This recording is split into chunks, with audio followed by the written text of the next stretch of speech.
Hi, third, fourth, and fifth grade friends. I am here to share a book with all of you today for First Chapter Friday.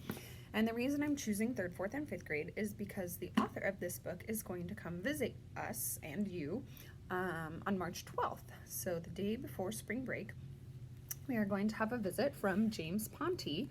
He wrote Framed, which was one of the Mark Twain nominees last year, and it actually won the state award. So the kids in the state of Missouri voted this as their favorite book. So he is going to be coming visiting us and promoting his new book. I believe it's called City of Spies or City Spies. It does not come out until March 10th, so we actually will not be able to see it until 2 days before his visit. He does have other books, however. We only have 3 right now, but I am going to work on getting the other ones. So we have Framed, Vanished, and Trapped, and they are all part of this series. So Framed is the first. And like I said, it was a Mark Twain last year, and it was the winner. And you can find all of them in the fiction section under Ponti. So when he comes to visit, you will actually be able to pre-order his new book, and I'll be sharing the first chapter of that as we get closer to March 10th. And I'll also be sharing some other books with you that you'll be able to order. And he will sign every book for us. He will speak to us that afternoon and answer questions from you. So this is Framed. Chapter 1 can be found in the mystery section under PON. The Not So Safe Safeway. My name's Florian Bates. I'm 12 years old and a 7th grader at Alice Deal Middle School in Washington, D.C. My 2 favorite foods are pizza and egg rolls. I'm on the student council, I'm in the Scrabble club, and I plan to try out for soccer. I also work for the FBI. I know, that last one kind of comes out of the blue, doesn't it? Technically, they classify me as a covert asset, which sounds very James Bond spy-like, but it only means that they want to keep me a secret. After all, it would be pretty embarrassing for them to admit that they get help from a 12-year-old. And it would be even worse if one of the guys on the 10 most wanted list showed up at my front door in a bad mood. So the covert part is good for both of us. Becoming a detective wasn't something I meant to do. It just sort of happened because I notice things that other people don't. My brain's weird that way. It spots details that seem insignificant and snaps them together like puzzle pieces. The only people outside of the Bureau who are supposed to know my status are my parents and my best friend Margaret. But that changed the day the Romanian mafia kidnapped me after school. I was taking a shortcut behind the Safeway supermarket, and unless they were trying to influence any upcoming student council votes, it meant my identity was no longer a secret. It's funny, because earlier that day, Margaret had warned me not to take that route. Normally we walk home together, but on Thursday she has piano, so I go alone. That's when I look for shortcuts. Not because I'm in a hurry, but because it's like another puzzle. There are a lot of dumpsters back there, she pointed out when I told her about it. And you know what Ben Franklin said about dumpsters. Nothing good ever happens when you're surrounded by them. I'm pretty sure Ben Franklin was dead about 150 years before the dumpster was invented, I countered. Then maybe I saw it on a poster. Either way, it's good advice. You shouldn't go back there. It may smell bad, I said, feeling suddenly defensive, but it's not like it's dangerous or anything. She replied. And how do you know that? I thought about it for a moment and smiled. Because it's called the safe way, if it was dangerous, it would be called the unsafe way. She didn't find this nearly clever as I did. So while I laughed, she just shook her head and said, "Boys are so funny." Then she leaned in close and added, "And so stupid." Considering I was kidnapped in the exact place she warned me not to go, I'd say that little nugget belongs on a poster too. In my defense, I was going to walk the long way, but it started raining and I didn't want to get soaked. I just squeezed through a gap in the fence and was hurrying behind the store holding my backpack over my head when I noticed the delivery truck.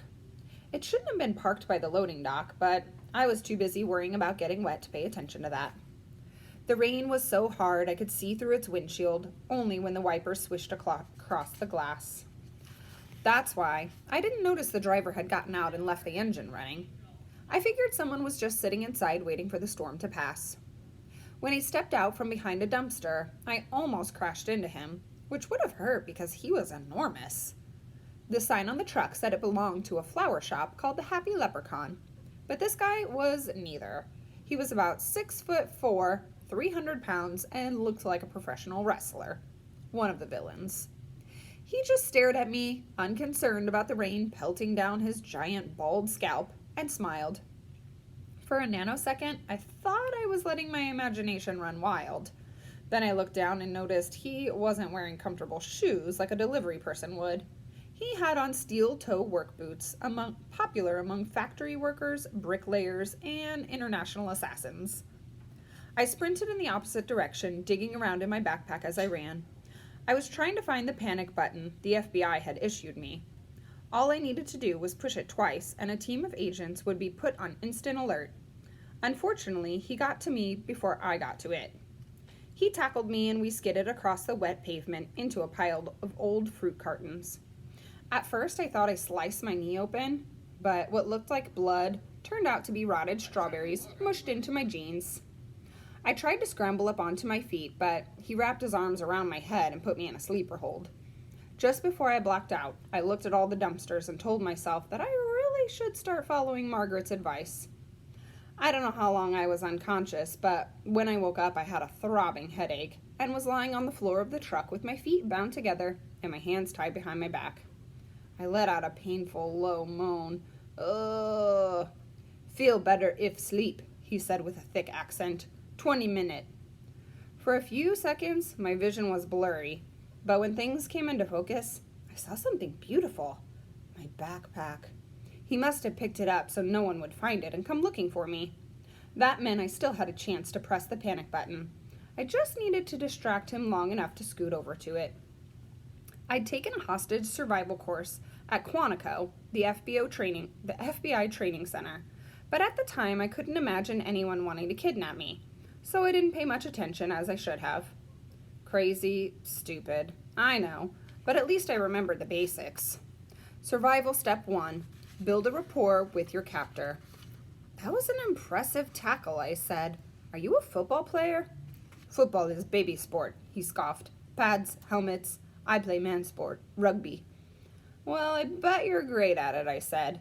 Did you play back home in Romania? He looked into the rearview mirror and eyed me suspiciously. How do you know I am Romanian? I didn't want to tell him that the FBI had warned me that the Romanians were after me, or that I saw the Romanian flag tattooed on his forearm when he put me in the sleeper hold. I wanted him to like me, so I tried buttering him up. My grandfather's from Romania, I said. I have a picture of him when he was a soldier, and he looks just like you. This made him smile. For the record, my Papa Gio is from Italy, and my Grandpa Ted grew up in New Hampshire. But I think it's okay to lie when you've been abducted. By the way, as one Romanian to another, I continued, I think you've made a mistake. I think you nabbed the wrong kid. The smile turned into a scowl, and I worried that I'd offended him. I'm not saying you're not good at your job, I added. It's just that with the peer pressure and our need to fit in, kids look and dress so much alike that sometimes we have trouble telling each other apart. One time my parents drove right by me at pickup. My own parents. So there's no shame in grabbing the wrong one. Not wrong, he replied forcefully. I'm going to stop there because this is actually a rather long chapter. But like I said, James Ponti will be here on March 12th. And he will be talking to us, answering questions, and signing books. You can find the 3 books that we have in the mystery section under PON, and I will be ordering more of his books and sharing with you all soon as we get closer to his visit. Happy First Chapter Friday, 3rd, 4th, and 5th grade friends. Bye, friends.